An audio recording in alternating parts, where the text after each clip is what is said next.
Hi home cooks! Today I'm in the kitchen making fresh spinach pasta. Made with fresh spinach and a handful of simple ingredients. It's tender, vibrant, and perfect for pairing with your favorite sauces. Bright green and full of natural flavor. Perfect for making lasagna verde, the traditional pasta sheets used for making lasagna in northern Italy. So let's get into the kitchen. This is how I make spinach pasta. The first thing I need to do for this recipe is prepare the spinach. To a large frying pan on medium heat, add a 1/4 pound of fresh spinach or 2 large handfuls. I'm using fresh spinach for this recipe, but you could also use frozen. I'm going to cook this down, stirring occasionally until it's reduced, soft, and wilted. I'm going to transfer the spinach from the pan and puree it with 1 or all 3 of the eggs. I'm using an immersion blender for this, but you could also use a food processor. This is going to turn the spinach into almost a sauce, which is going to combine more easily and color the pasta. Now I'm going to place 1 pound of 00 flour on a clean counter and make a large well in the center. If you don't have any of this flour on hand, feel free to replace it with all-purpose flour. Now I'm going to add the pureed spinach and the 3-egg mixture to the center of the well. I'm just cracking my eggs into a separate bowl first. Just in case I drop in any shells, it's easier to fish them out. And they won't get mixed into the pasta dough. Whisk this with a fork, incorporating a little bit of the flour as you go. I'm just going to keep working around the center of the circle, adding more and more flour until I have a paste-like consistency. After that, it's easier to switch to your hands. Then I'm going to squish and fold more and more flour into the mixture until I have a shaggy dough. Start kneading the dough once most of the flour is incorporated. I'm kneading mine for about 6 to 8 minutes. If you find the dough is too dry, wet your hands with a little bit of water and continue to knead this into the dough. Keep going just like this until you have a smooth, elastic, and slightly glossy dough ball. Now you can cover the dough with a large bowl or a moist kitchen towel and allow it to rest for 30 minutes.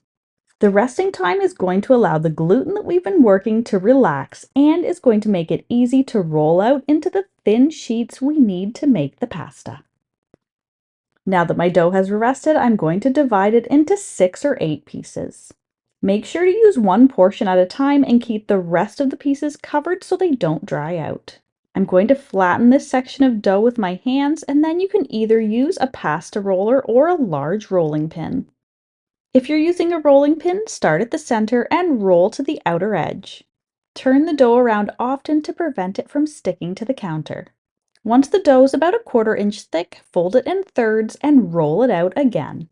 Then you're going to continue to turn and roll until the dough is the desired thickness you need for your noodles. If you're using a pasta machine like me, start rolling the dough on the thickest setting. Fold it in thirds and roll again. I'm going to do this step twice. Then continue to work the dough through the rollers, lowering the settings until you have the desired thickness you need for your noodles. And these pasta sheets are now ready to use to shape into noodles and cook for your favorite meal. And here my machine has a setting to cut the pasta into noodles. But you can just as easily roll them up and cut them into noodles with a knife. Make sure to lightly flour the noodles and the sheets so that nothing sticks back together. Keep in mind that fresh pasta cooks faster than dried noodles. It can take anywhere from 2 to 5 minutes depending on the thickness and shape of the pasta. Something like spaghetti is going to cook quickly in about 2 minutes in boiling water. Something thicker like a stuffed ravioli is going to be closer to the 5-minute mark. This homemade spinach pasta is quick to prepare, uses fresh ingredients, and delivers that satisfying homemade texture you can't get from store-bought noodles. And as always, you can find a link to the full written recipe in the description box below. And it's perfect for making your pasta dishes pop with color and added nutrition. Enjoy! If you're a fan of deliciously simple vintage recipes and old-fashioned skills, then you'll want to check out this next video.